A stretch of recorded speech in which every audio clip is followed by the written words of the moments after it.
Hi all, so today I would like to talk about the beginning of the so-called Papal Monarchy during the Low Middle Ages at this point, and the consequences that this brought immediately at the end of the 11th century when it was first experimented. By Papal Monarchy we're talking about the idea that the Church of Rome, from a certain point onwards, that we recall broadly as the Gregorian reform, or reforms more properly, because it was a long process, telling the truth. It wasn't really a moment when the whole ideology was formed, began to think the power of the same Roman Church as, the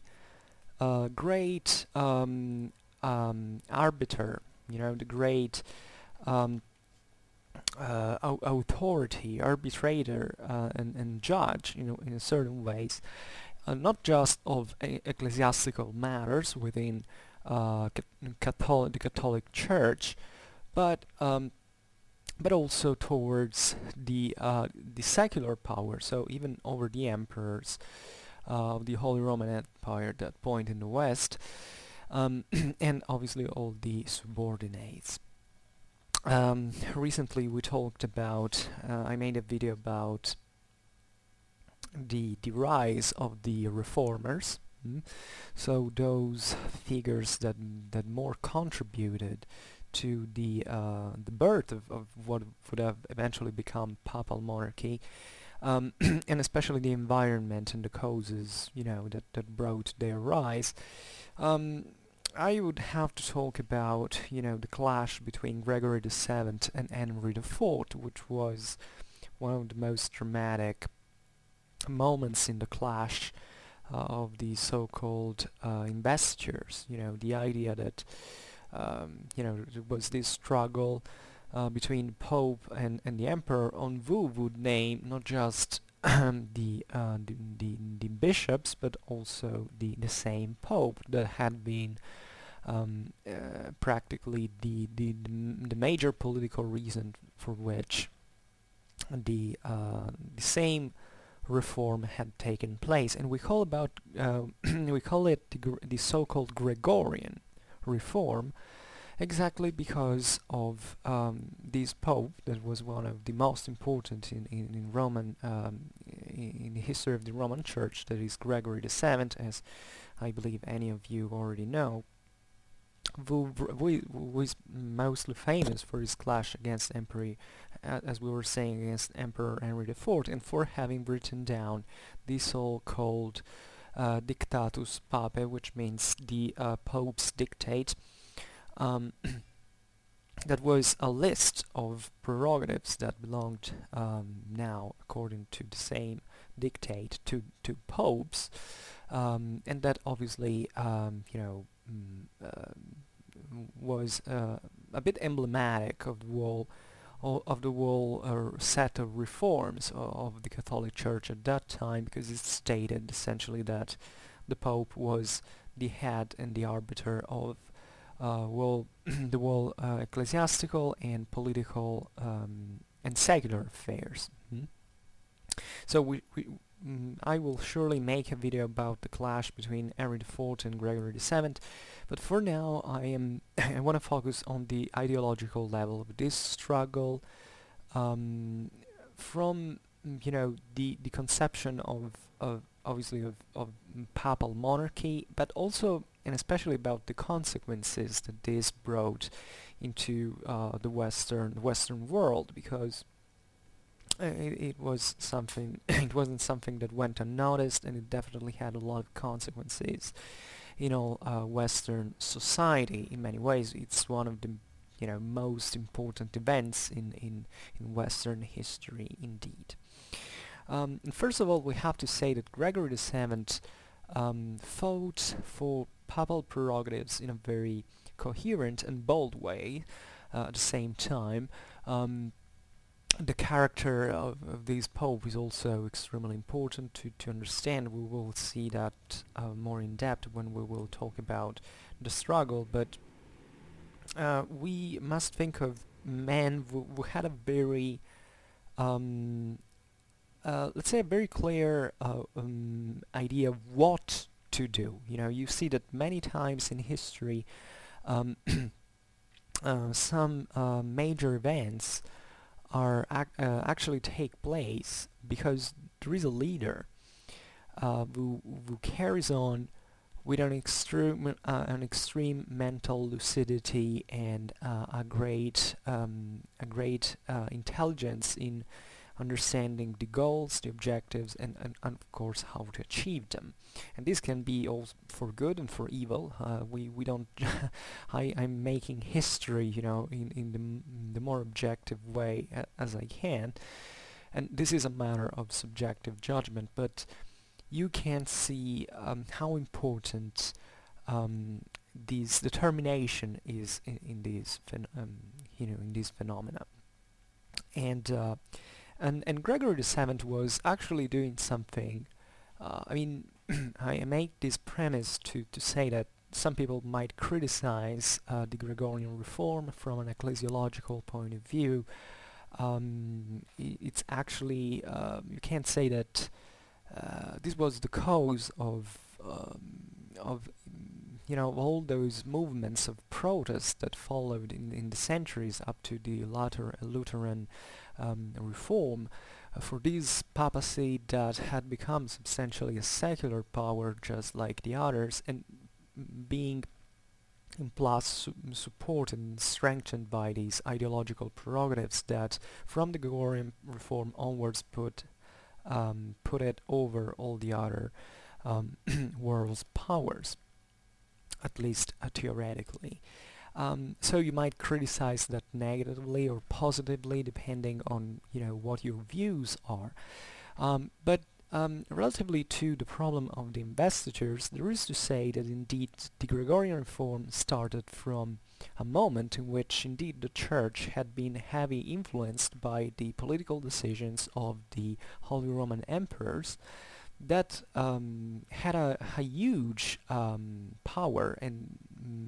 de facto directed the election of the major clergymen, of the major ecclesiastical figures, and this obviously had a very very evident political intent, because obviously the whole church at that point was already felt to be corrupted in a way, because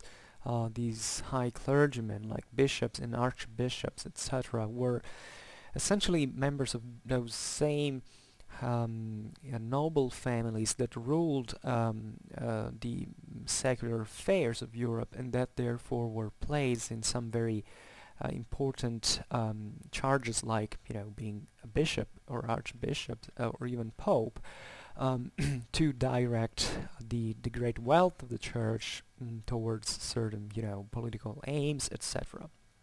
So part of the Gregorian reformism was pushed by the idea that church had to be free from these injuries, which is quite important, because ecclesiastical matters should be always part of decided by church. So something that is very wide, not the church meant like the clergy, but the church meant ideally speaking as the community of believers. And from this point of view, you can even immediately spot the ambiguity of all these claims from both sides, because let's leave aside what the Eastern Roman emperors in Constantinople were doing in their own turn, but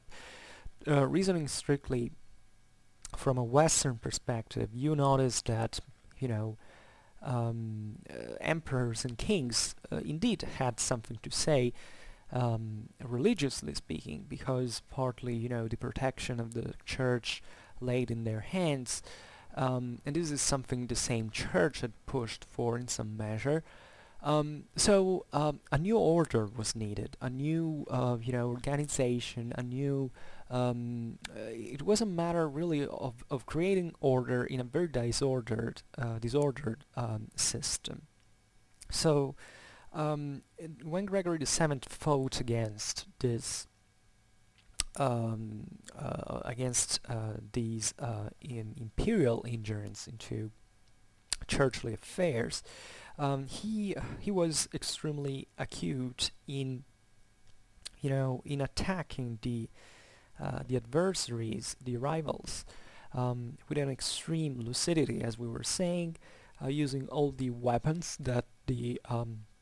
church could use, like by excommunicating, for instance, and in this sense also other more secular weapons that sometimes were you know um, maybe the same edge of one edge of the same weapon, telling the truth, because once you excommunicated an emperor, like in the case of Henry IV, um, that immediately meant that all the nobility of the Holy Roman Empire would take that as a good chance to side with papacy to weaken imperial and royal power and to create power, gaining power for themselves. So it was always a spiritual and political, a spiritual and secular battlefield over which the struggle for investitures was fought. The Pope definitely supported revolts within the German and Italian nobility against the emperors, and it really, put them in a lot of trouble. And as we will see, this is a clash that would last for generations, if not for centuries, because even this is something that continued well through the low Middle Ages. Um, and however, we don't have to just look at these consequences or these means of this idea of making the emperor weaker wasn't just for making for bullying the emperor, doing something like that. It was just a mean to obtain something that was ultimately as this great project that popes had in mind. And and I was stressing before the importance of these personal figures like the one of Hildebrand of Soana, later Gregory VII himself, who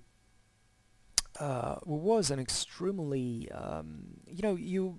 from the historical sources that we have, you understand that these people truly believed up to the very last in what we're doing. We can't obviously know up to which point these people saw the difference between spiritual and secular affairs, whether if they realized that we're using, by trying to preserve the church from the imperial ingerence, they were in turn going into secular matters that were not an ecclesiastical prerogative, at least up to that point. But you have to see the strong will of these people, and what was behind it. That was this great from this movement. You can understand it was a huge movement, a huge idea of reform, indeed. Of a reform of the clergy, so something that implicitly was admitting the corruption of the same church, but often criticizing the fact that the more important clergymen were usually people that entered the church because the church was forced to accept them from the political, from the secular powers, and especially for giving a new orderly settlement of the various churches, by giving a hierarchical order to them, hierarchical a hierarchical structuration. So restructuring really the church as it was known at that time, and not only by but by building in parallel something similar with the temporal the secular hierarchy, by implying, however, and most importantly, the superiority of papacy over the emperor. So by saying essentially that if the emperor was seen as unfit, the pope could depose and make him deposed by using excommunication, etc. Obviously, always through the help of other secular um, powers that, when obedient to the Church of Rome,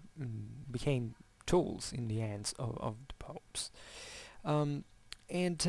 we have to think about how exceptional this idea was, because up to that point, you can argue that not only nobody had even thought um, about Pope who could essentially tell an emperor what to do, but Europe was emerging, and the European churches were emerging from centuries in which there was not even a formal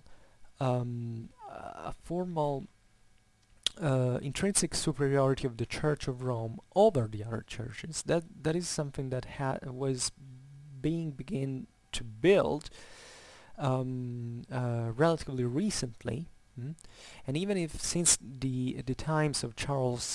Charlemagne,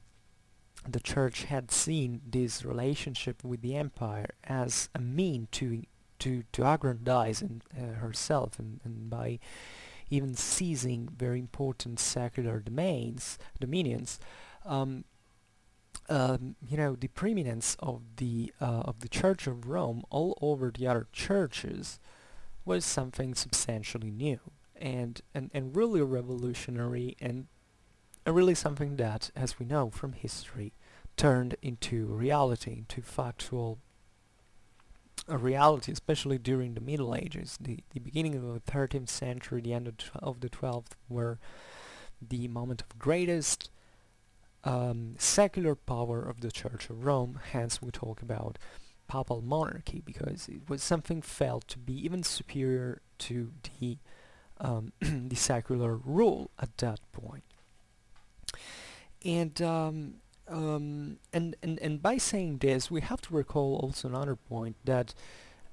is the progressivity of this all. First of all, when we will be seeing it in detail when we will be talking about Gregory VII and his clash against Henry IV. Essentially, the Pope at a certain point was obliged to leave Rome because of the imperial pressure, and he took refuge into the Norman kingdom that was incidentally enemy of the German emperors at that time, and loyal, or more or less loyal, let's say,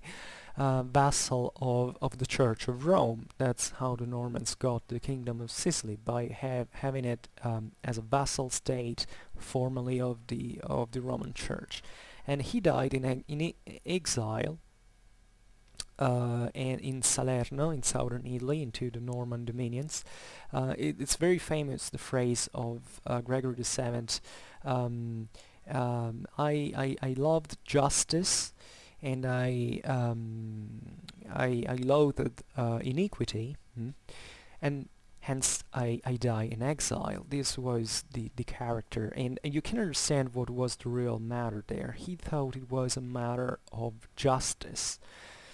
and a matter of divine justice, because that was obviously a pope calling that, um, and that's how it was a tragic end in many ways, and it was so tragic, in fact, that what Gregory VII had formulated during his pontificate at that point was seen as something that could not that might have not survived to him. in the sense that, politically speaking, it was very difficult to, to tell at that time, at least, whether this reformation and this series of reforms and this new ideology would spread and to, to be effective and into the Roman Church and in the relationship with the empire. And this also for saying that it wasn't just a merit of Gregory VII whether these reforms took place. There are other great popes that are often credited to have been more decisive comprehensively, especially considering their political work, than Gregory himself, who wrote the Dictatus Papae, which is definitely the most important document, but on which the reform was based, but that not necessarily, because he simply didn't have the time. He didn't bring to an end the struggle of the investitures and obtain finally obtaining recognized finally the prerogatives that the Church of Rome had claimed. So it's something that came later, took at least other 40 years, with the Concordat of Worms in Germany in 1222. We can still say that what Gregory VII did was decisive, at least in order to orientate Catholicism, meant as a strictly ecclesiastical word, because obviously Catholicism is also an idea, not just the Catholic Church as it was being formed in that very moment, towards a solution that was definitely monarchic relatively to papal power, and in causing all these consequences that would really change the face forever the face of the Western world. And let's try to give a look to these consequences that I consider always very important to recall, because you cannot know the Middle Ages if you don't know what the Gregorian reform is, by any standard indeed. From one side, there is a subtle event that that might seem evident up to if you especially come from a low medieval or even late medieval context and you haven't much reflected on the before, which is that these reforms really tended to cause a reaction, and a very polemical one, by the way, among the secular aristocracies. So these, especially those political aristocracies that had a military, so feudal or even a citizen origin. So those who were in charge of Europe at that time, to interpret their own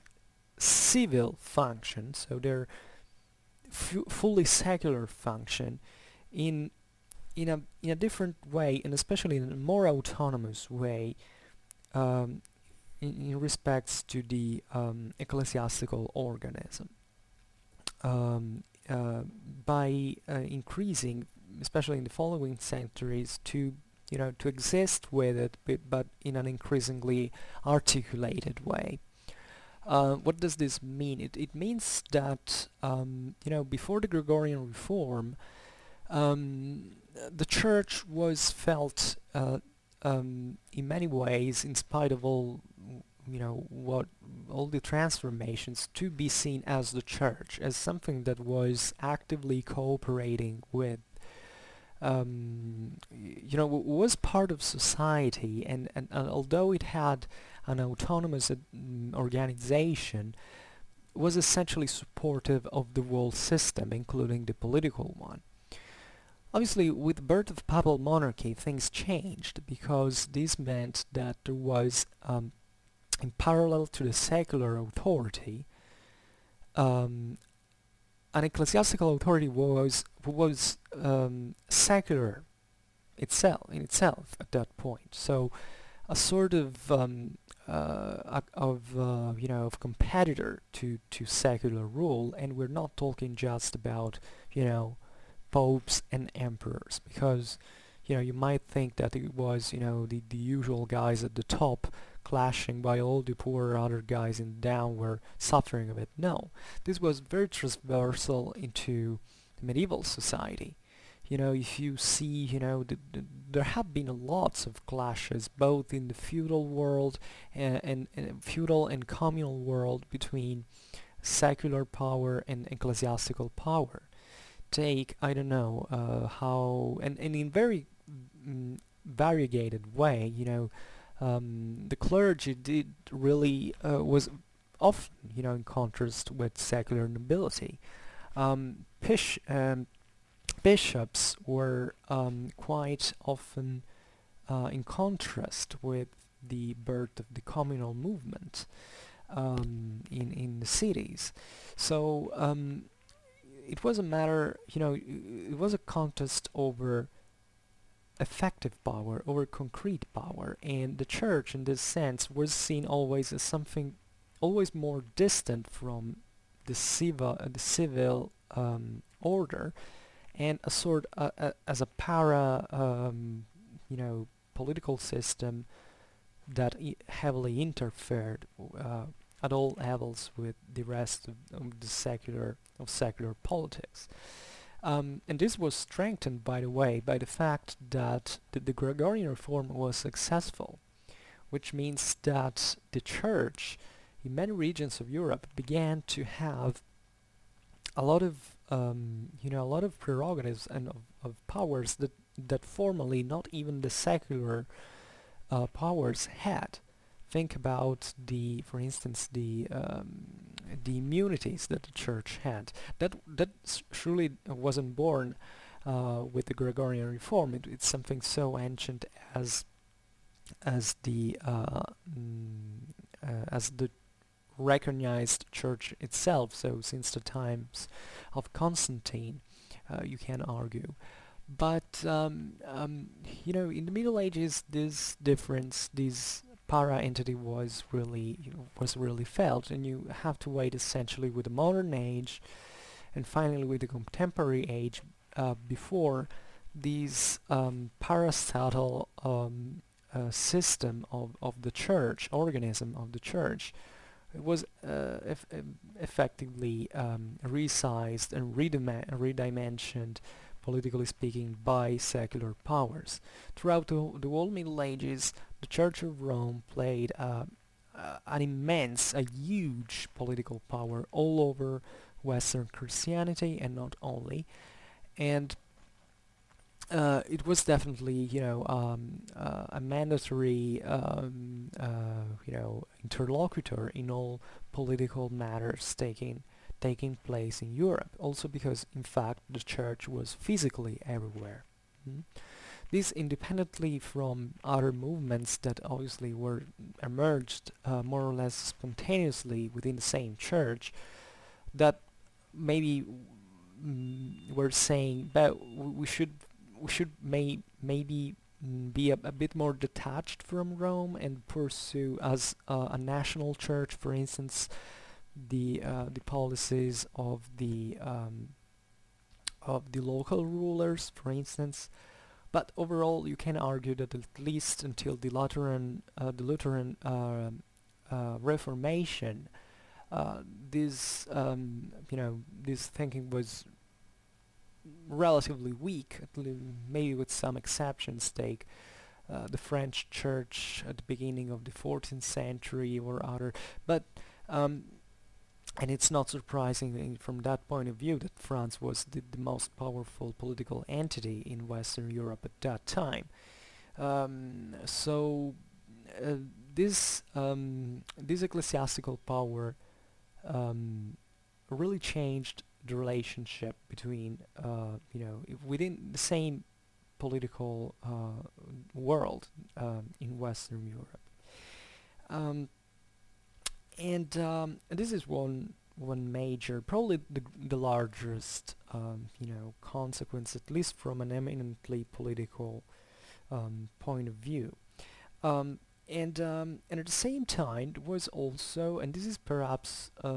not less interesting, however, the ideological struggle that laid behind this reformation and the struggle over the investitures. Because you remember when we were talking before about the ideological ambiguities and not just the ideological one, but even the same political and juridical ambiguities of who had, you know,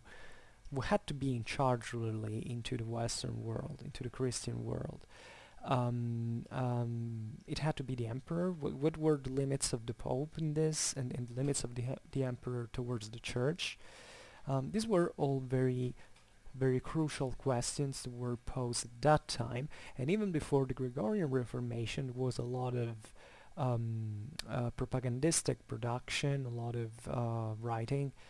a lot of debate indeed, and you see that this ideological struggle was very highly and not surprisingly intensified during the clash between Henry IV and Gregory VII. So, and this obviously, this triggered, we can say that this clash triggered a huge ideological production, and in the following times. And it's very important, first of all, for one reason that I don't know whether you agree with me or not, but the clash between Henry IV, Holy Roman Emperor, and Gregory VII, Pope, Bishop of Rome, was within the medieval world that had existed up to that time, the first ideological struggle of the Middle Ages that hadn't been based on strictly theological problems. This was for the first time that the ambiguities relatively to the relationship and prerogatives of secular and spiritual power were tried to be defined from a political and juridical point of view, and that were not fought over some theological interpretation about the creed of Nicaea, or something about the nature of Christ that had brought huge problems, for instance, in the Byzantine Empire, especially at a certain point, with some echoes in the West as well. But this was really about pure politics. It was about saying, it was first of all about acknowledging the fact that the church had an evident secular power on its own, and the fact that theoretically speaking, depending obviously on which side you were, it was implying that there was at least, however, the possibility that the Church of Rome had secular prerogatives, which is something incredible, as we were saying before. So there were all these libelli, in Latin literally means small books, that were started to be written and circulated, especially from the royal of royal origin, so from the emperors. That ideologically speaking, and this is also interesting, how were the imperial and royal prerogatives defended in this sense? Well, the most you know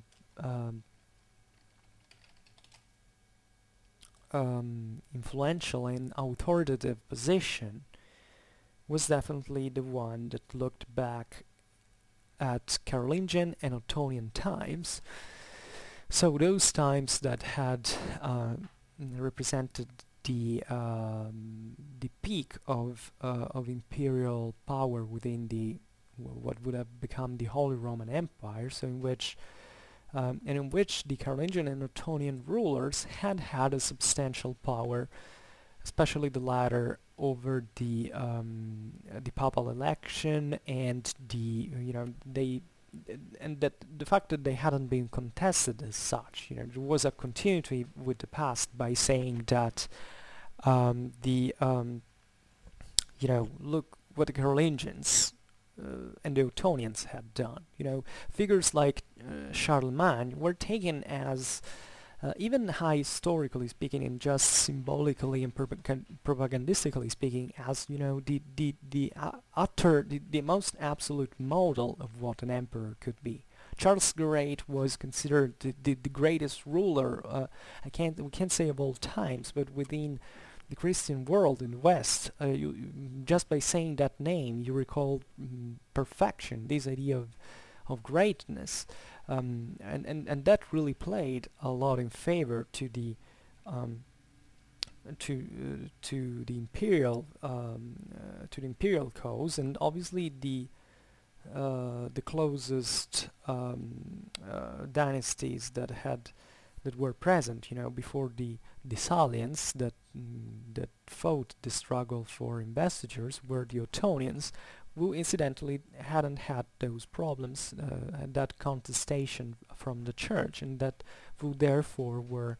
an authoritative example of what imperial prerogatives had to be all about, essentially. And in which obviously it was also implied, however, the idea that the emperors weren't there to oppress the church or to do whatever they wanted with the church, which would have created, controversies relatively to the same idea. But the emperors of those dynasties were seen as the defenders of the shielders of the ecclesiastical structures. And you can see that, for instance, in the work of the Italian jurist Peter Crasso, who was from Ravenna, incidentally the seat of an archdiocese that was firstly again rival of the one of Rome, who wrote the Defensio Henrici Quarti Regis, which means the defense of the King Henry IV. And this work, I'm naming this work because it's an example of how the royal perspective was really about. There were essentially two leges, that is in Latin two laws, the religious one and the civil one. So it was meaning a spiritual law and a secular law that were destined by God indeed to rule over mankind. In this sense, it was very important the renewed interest towards Roman law that had been neglected for the early in the times of the early medieval the early Middle Ages,